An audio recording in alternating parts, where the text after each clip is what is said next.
To all who are here in the sanctuary or connecting with us through technology, or even if you're watching this after the fact, I welcome you this morning to People's Church.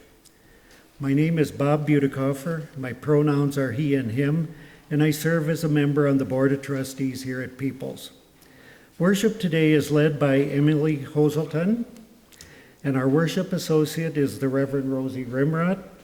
We also have Judy Mitchell on the piano, Matt Wild on Internet Outreach, and today we're very honored to have as our special musicians Mike Moss and Carlos Ferro. Please hold your applause till later. All people of goodwill are welcome here at People's Church. As an official welcoming congregation, we celebrate and honor your sexual orientation, your gender expression and gender identity, as well as your race, ethnicity, and cultural background. We also celebrate and honor your journeys with faith and doubt, your comfort and discomfort with money, your bodies of all sizes and shapes, your abilities and disabilities, whether seen or unseen, your age and generational perspectives, and so much more. Whoever you are, here you are accepted just exactly as you are. A special welcome goes out today to any newcomer joining worship. If you'd like to be added to our mailing list, please contact the church office, or if you're here in person, please fill out a green card. Footnote, I normally have one in my pocket. I don't have it today.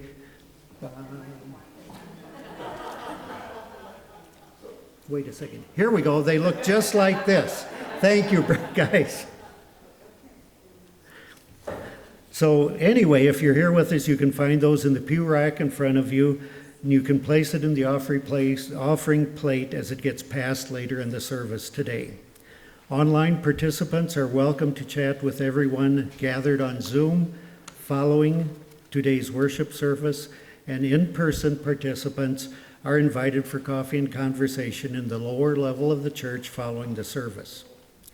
Now, if you have an order of service, please take a look at the back and consider if there's something you'd like to get involved with here in this vibrant congregation.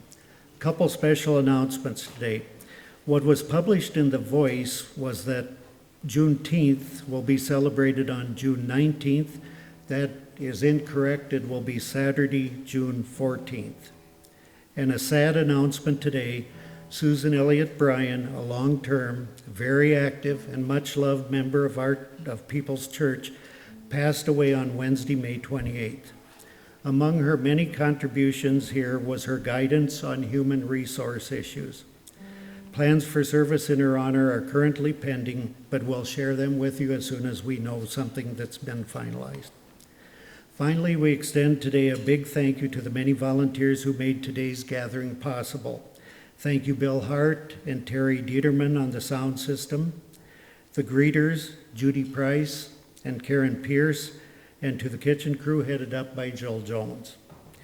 With a sense of gratefulness for our time of being together, I invite you now into a moment of awareness, which will begin and end with the ringing of our singing bowl.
I think we're getting a little echo. Spiritual. Yeah, there we go. All right. Come into this place of peace and let its silence heal your spirit. Come into this place of memory and let its history warm your soul. Come into this place of prophecy and power and let its vision change your heart. Come, let us worship together. In the tradition of our Unitarian Universalist ancestors, we light a chalice every time we gather. As Alwyn comes forward to light our chalice here in the sanctuary, I invite all of those online to light a candle nearby or hold a warm intention in your heart.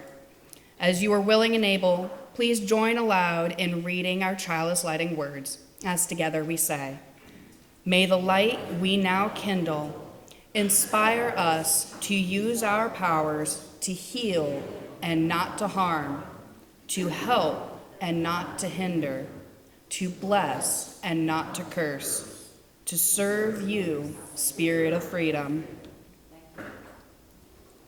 Thank you, Alwyn. All those who wish are invited to join me in saying the words of affirmation of this church.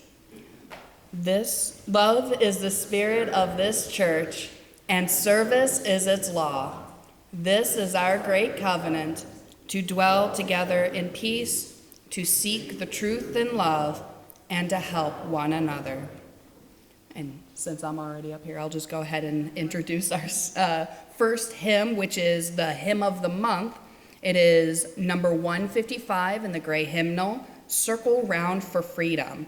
All are invited to rise in body and or spirit as you're willing.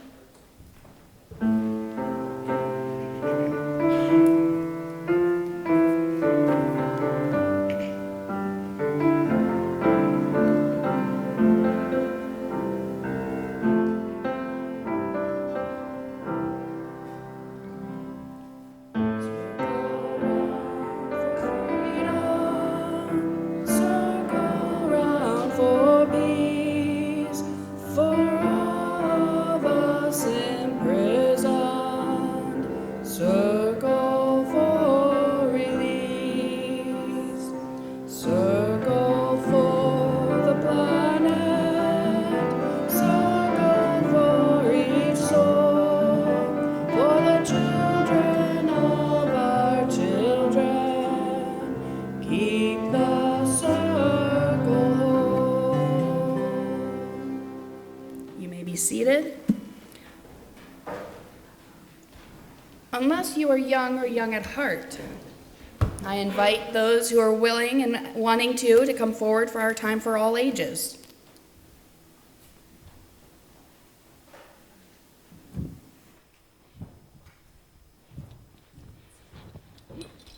Oh.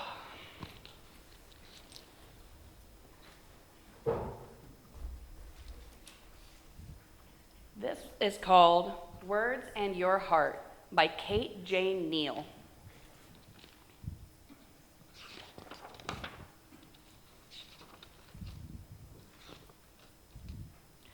This book is about your heart, the little bit inside of you that makes you you.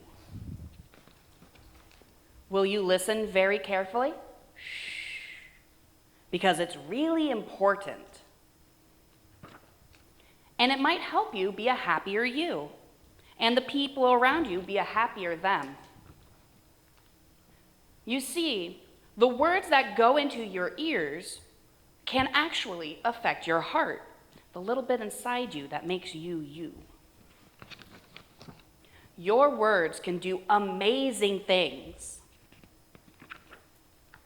They can describe things if they are big or if they are little. They can explain stuff so you understand. It goes whiz, whoosh, boom. Or spin, tinkle, bing. Words can make you happy and make you want to sing, la. But sometimes words can make us cry. We all know what sorts of words those are. You see, sometimes words can be like a deadly arrow. They can pierce someone's heart, the little bit inside of them that makes them them. Some words can really hurt. Words have power. Da da da. Yep. Your words can actually change the way someone's heart feels, the little bit inside of them that makes them them. If someone feels sad, your words can cheer them up. If someone feels weak, your words can help them feel stronger. If someone wants to give up, your words can help them keep going. Your words can make them giggle, make them grin, make them laugh out loud and roll around.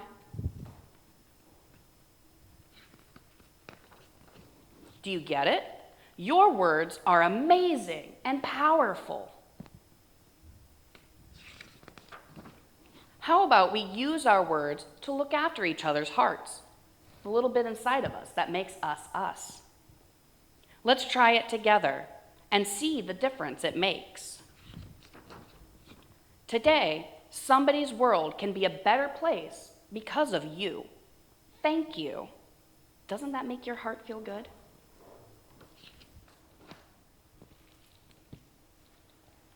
Thank you.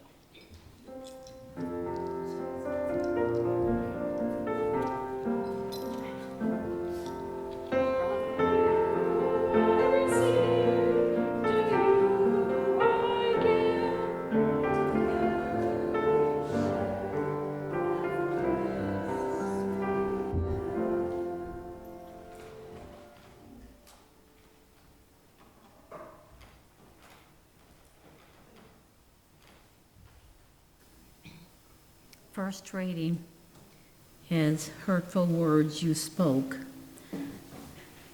As Unitarian Universalist, we hold shared values which build on the foundation of liberating love. We covenant congregation to congregation and through our association to support and assist one another in our ministries. We draw from our heritage of freedom, reason, hope, and courage. Our living tradition draws inspiration from direct experiences of transcending mystery and wonder, as well as sacred, secular, scientific understandings that help us make meaning and live by our values. Today's first source of inspiration is a poem called Hurtful Words You Spoke. This heart shattered like glass when those words echoed. I've fallen into the tall grass, all my bones instantly broken. Those words you carelessly spoke were the needles shoved within. Yet I laughed it off like a harmless joke, only to cry red tears in the dark. You say your words held no meaning, but the pain was inflicted was too real. Their meanings were all too demeaning, showing me that perfection is your desire. You show no sign of regret, like you never truly cared. But you reply, I should forget since you never meant it. Then why did you say all those things? Here ends the reading. And now we'll go to sing hymn 323, Break Not the Circle. I invite all to rise in body or spirit and sing together. Break not the circle.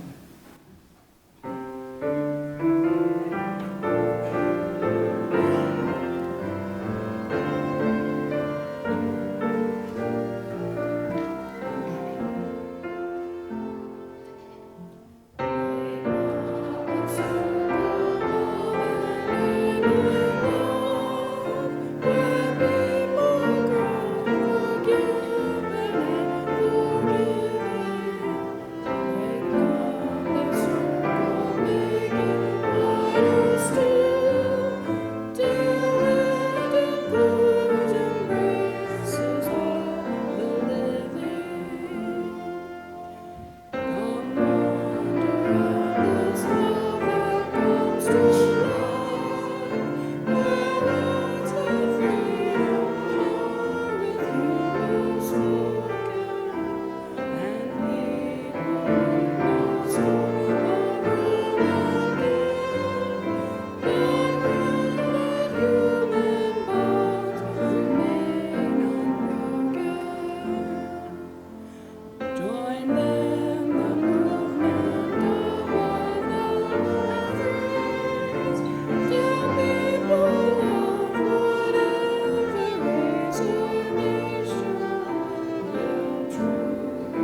You may be seated.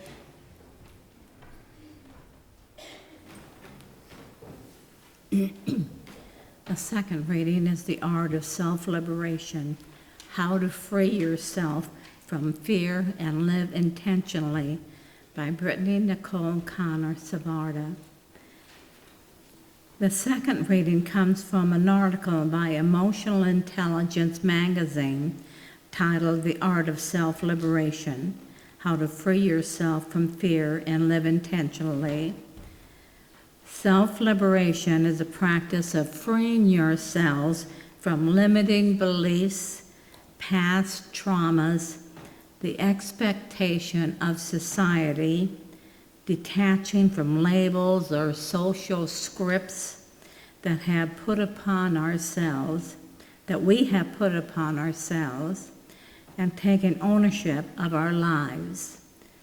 Keyword: ownership. Self-liberation does not mean being an outlaw and expecting others to bend to our expectations, beliefs, behaviors, or point of view. Self-liberation often requires a great deal of self-reflection, introspection, and courage to break free from limiting beliefs and traumas handed down or inflicted on us by others and society. It is not merely about rebelling against expectations or shunning social scripts. It is about taking ownership of our lives, accepting responsibility for our choices, and being empowered to make decisions that align with our truth. When we self-liberate, we take the time to discover more about who we are and what makes us unique, our passions, talents, values, and beliefs. As a result, we become agents of positive change and work towards creating a future that is better than our past. Self-liberation is ultimately about living life on our terms rather than someone else's, while also respecting and doing no harm to others. It is an ongoing practice of self-awareness and growth that helps us unlock our true potential and live a more authentic, fulfilling life. This liberation can bring a sense of freedom and joy that cannot be found elsewhere. Steps of self-liberation. The journey to self-liberation looks different for everyone. However, the key ingredients are compassion, curiosity, and understanding. Without each of these three elements, you will never reach total liberation. Compassion is an essential for self-growth and change. It allows us to move away from judgment and criticism, helping us accept our flaws and mistakes without shame. With this understanding comes a curiosity to explore ourselves, our beliefs, and the world around us with open eyes. We can recognize that life is full of complexities and nuances, and that our beliefs, values, and interpretations of the world will continue to shift and evolve as we gain new knowledge. Compassion also helps us to release ourselves from attachment to fixed ideas about the world so that we can remain curious and open-minded. When we cultivate compassion and curiosity, we open ourselves to the deeper understanding of the complexities of life, instead of clinging to labels like good and bad, which are often steeped in subjectivity and personal bias. We can focus on our motivations and intentions and meaningful emotions that guide us. This helps us to move past frameworks for living to embrace the diverse ranges of experiences in life. It is essential to remember that self-liberation is not a one-time event. It requires effort and dedication, a lifelong process of self-discovery and growth. There will be challenges along the way, but the rewards are worth it. Here ends the reading.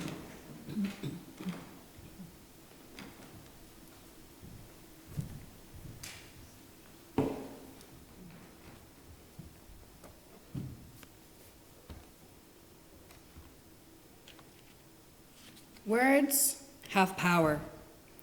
The power to build up, the power to break down. Words communicate our thoughts, needs, and feelings.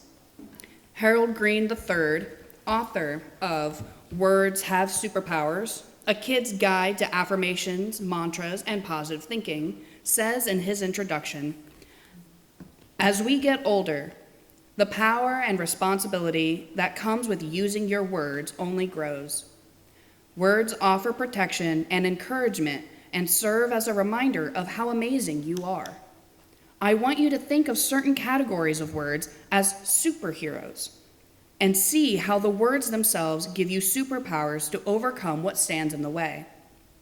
It's important to remember, however, that even superheroes can become supervillains if their powers are used improperly."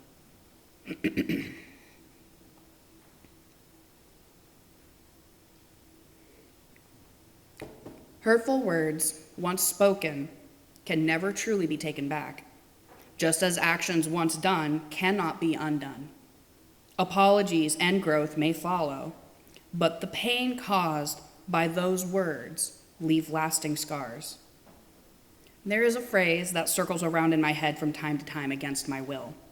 No matter how much I try, it won't leave. I was talking with my dad on the phone a few years ago, trying to invite him and my now stepmom to a production of the Vagina Monologues that this church was hosting, if that doesn't date it for you at all. I had the vague hope that hearing stories such as "they beat the girl out of my boy" would start to change his mind on trans people. During this difficult phone call, the topic of beliefs came up. I eventually admitted that I didn't trust the Christian Bible to be fully accurate, which led me to finally admitting to him that I was no longer a Christian, as if me being a queer liberal wasn't enough. At some point in the conversation, he asked if the monologue supported the queer community. I said yes, and his response is what I can never forget. "I cannot support what God hates." My first instinct was to think, who are you to decide what God hates?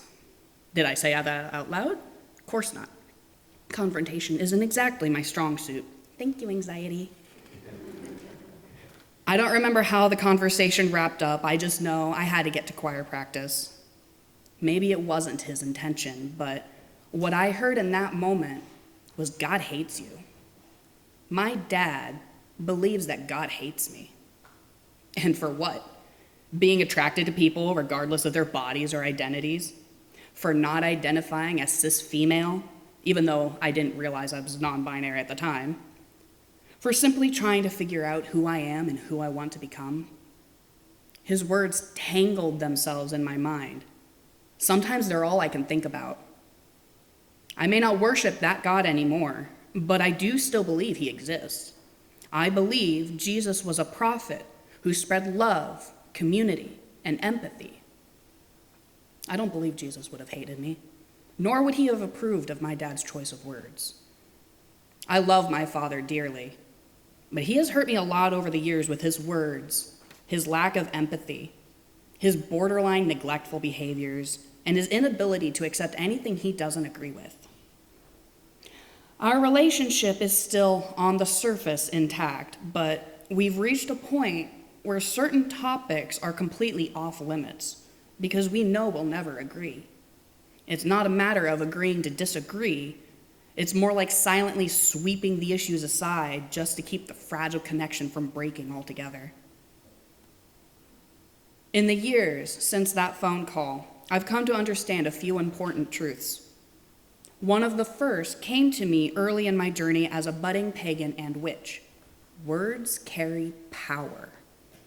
Their impact lies in the intention behind them. With the right focus, words can help you manifest incredible changes. Like the time I called financial stability during a Samhain ritual and soon after became a trucker. But words can also be destructive, bringing misfortune and pain when used with harmful intent like a curse. To quote a witch named Rowan Morgana, words can create reality where none existed. Their sounds and syllables are thought to possess their own inherent power, just like herbs and stones. The connection between words and magic is due to a belief in the inherent ability of words to influence the universe. The passage expresses the belief that words are more than expressions. They are acts of power. When used intentionally, they can influence reality, much like other tools used in spiritual or magical practice. The second realization I've come to, and I've learned it's a somewhat controversial one, is that words only hold power over you if you allow them to. Some argue that this idea is problematic because it downplays the impact of harmful language, and it suggests that being hurt by certain words is simply a matter of being overly sensitive. I found an article during my search for inspiration written by a trans woman exclaiming her disgust with people, members of the gay community in particular, for using a specific derogatory word and refusing to stop under the pretense of words only hurt you if you let them. So let me be clear, I don't use this phrase lightly. I'm not saying words can't hurt you or that you shouldn't feel hurt by them. Your emotions and responses are entirely valid, and you have every right to feel what you feel. What I am saying is that with time, effort, and practice, those painful words don't have to hold power over you or define your sense of self. I believe that hatred can be just as powerful as love because of how it consumes your mind. When you love someone, you think of them often, and you allow them space in your heart. Though people often don't like to admit it, it's also the same when you hate someone. That hatred causes you to think of them often, and they always have a space, albeit unwilling and uninvited, in your heart because you cannot or will not let go.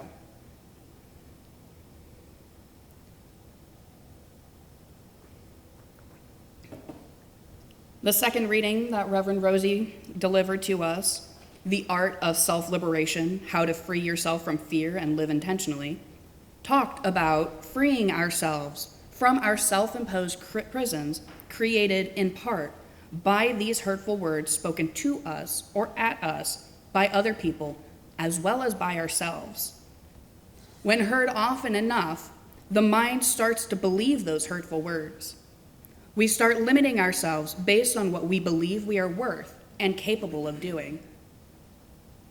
These limitations are lies we tell ourselves that gradually take control over everything we do and think. I grew up believing I wasn't a good singer, largely because people throughout my childhood years and teenage years either mocked my singing or corrected me in ways that felt more judgmental than constructive. To cope, I started making jokes about my own awful voice. It felt easier to laugh at myself before anybody else could. Then one day, I was singing along to TNT by AC/DC, and to my surprise, I thought I sounded pretty good. I'd find myself singing certain songs and thinking, maybe I'm not as bad as I always believed. Eventually, I joined the People's Choir and received genuine compliments about my voice, even if I couldn't fully believe them at the time. It took a long while, but I've finally come to understand I'm not a bad singer. I'm not pretending I could go pro, but I know that I'm actually pretty decent, depending on the song. The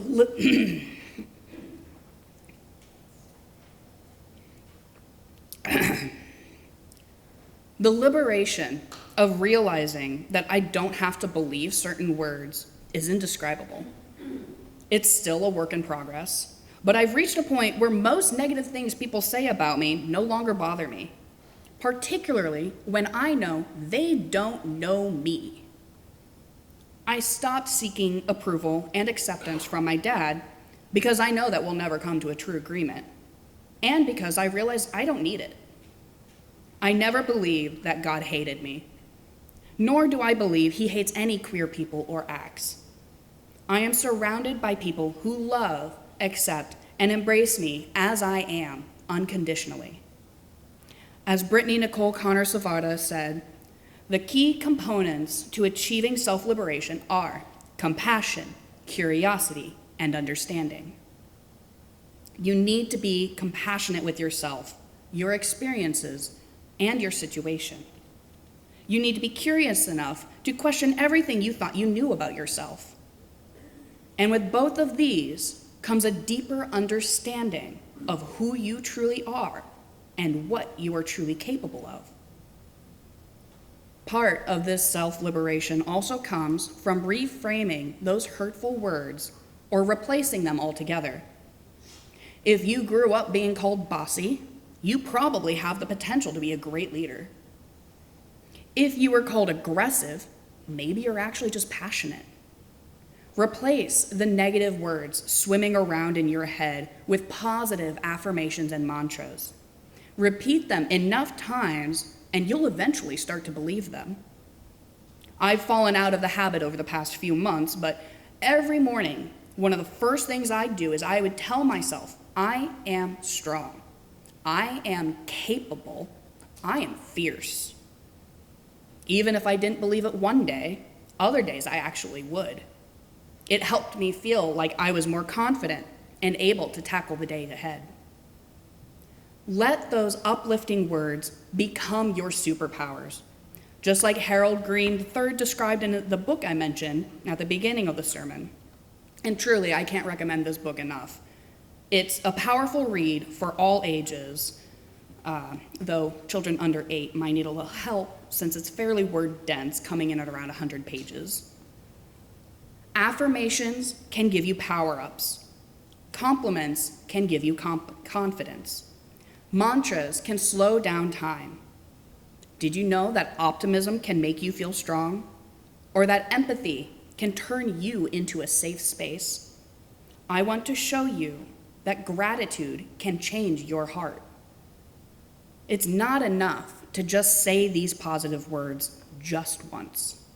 You need to keep repeating them. If they lose meaning for you, find new ones and keep affirming those instead. Some days you'll believe them. Other days, the hurtful words might creep back in. But never stop trying. Remember, there are people who support you, love you, and believe in you. Always hold on to the truth that you have enough and that you are enough. So mote it be.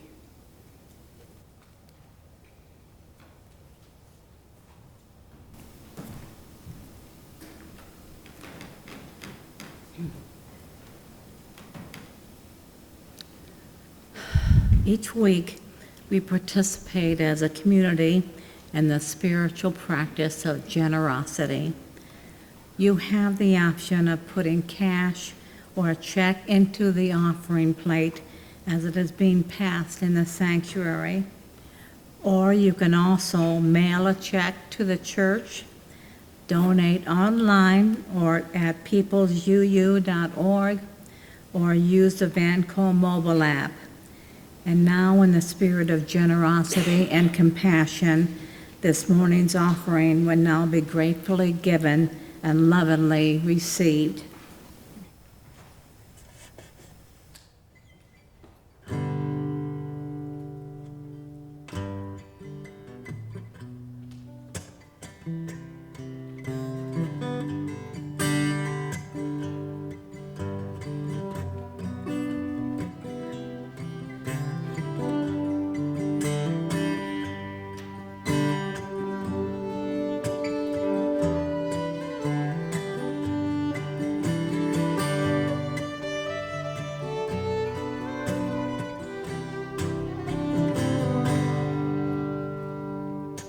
I can hear her heartbeat 1,000 miles. Yeah, the heavens open every time she smiles. When I come to her, that's where I belong. Yet I run into her like a river strong.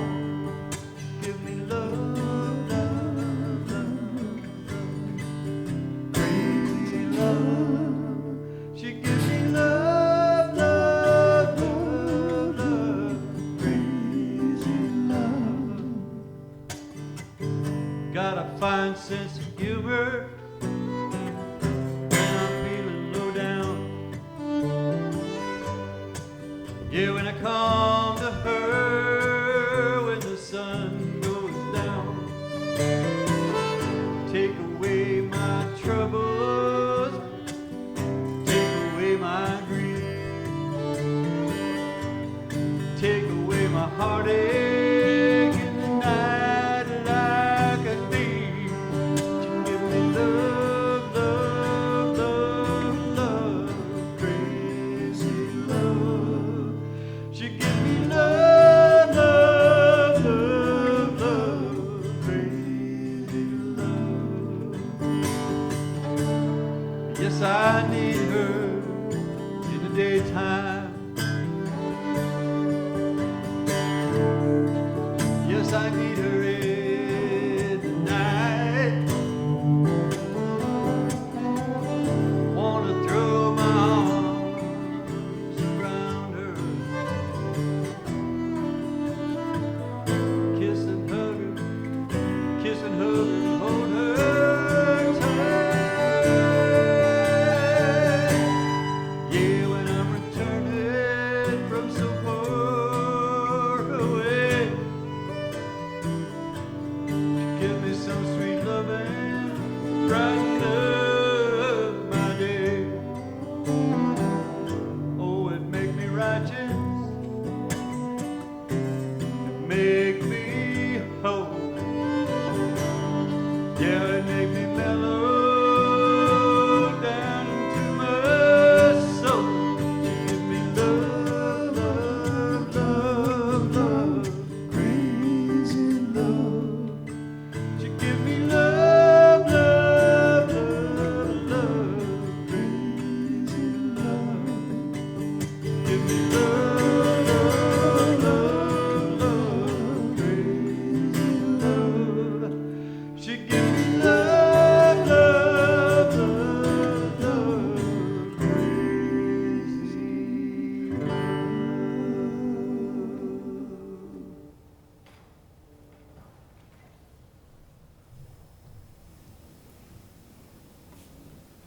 Thank you for all the ways that you embody generosity. May we be transformed by our giving, and may this world be transformed by our gifts. We now enter a time into prayerful meditation, a time where you're invited to silently acknowledge your great joys and deep sorrows. As we share our sorrows, may we hold each other in love. As we share our joys, may it form a form of resistance. For those who would like to come forward in silence, you have two options to symbolize the stirrings of your heart. You can choose either a candle to place in the sand or a stone to place in our communal sacred water. Reverend Rosie will start by lighting one candle for the friends and family of Susan Elliott Bryan. As Bob mentioned earlier, she passed away on Thursday, May 29th. And now I invite all those who would like to please come forward via the center aisle and return to your seats down the side aisles. As you are willing and able, please join me.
in a spirit of prayer and meditation.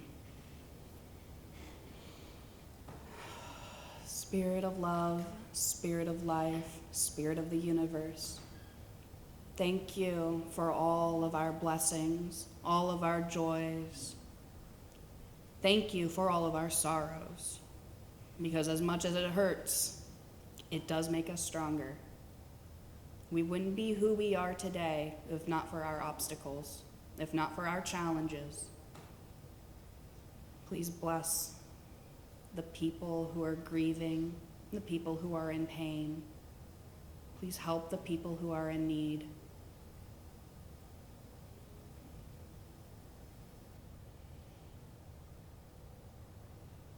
So might it be.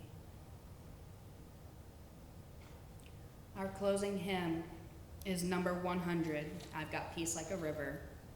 We'll only be singing the first 3 verses, don't worry.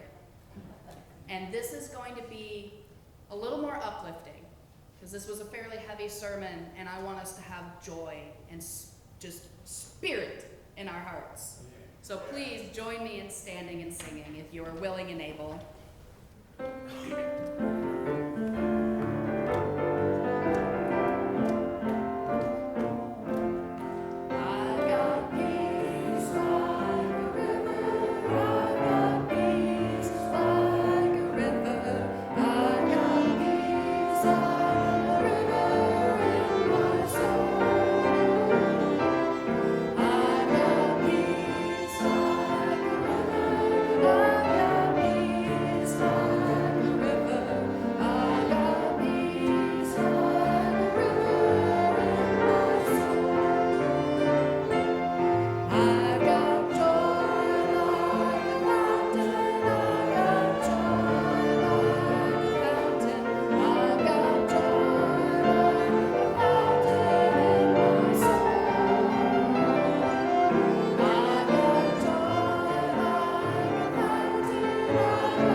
Seated.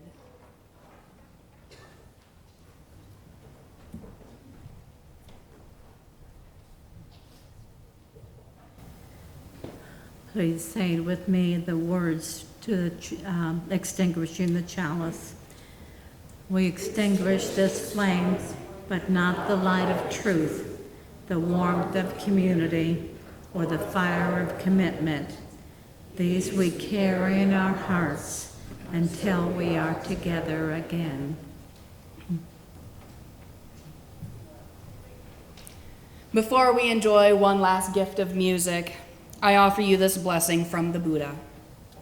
Be a lamp unto yourself. Be a refuge to yourself. Take yourself to no external refuge.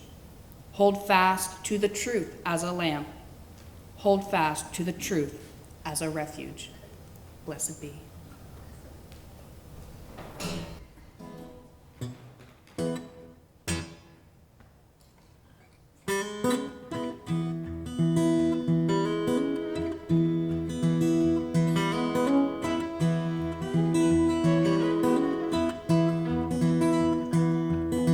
I'm just an old chunk of coal. I'm gonna be a diamond someday.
find a better way to walk. Gonna spit and polish my old rugged self till I get rid of every single law. I'm gonna be the world's best friend. Gonna go around shaking everybody's hand. Gonna be the cotton picking rage of the age. I'm gonna be a diamond someday. I said I'm just an old chuckle down low. I'm gonna be a diamond someday.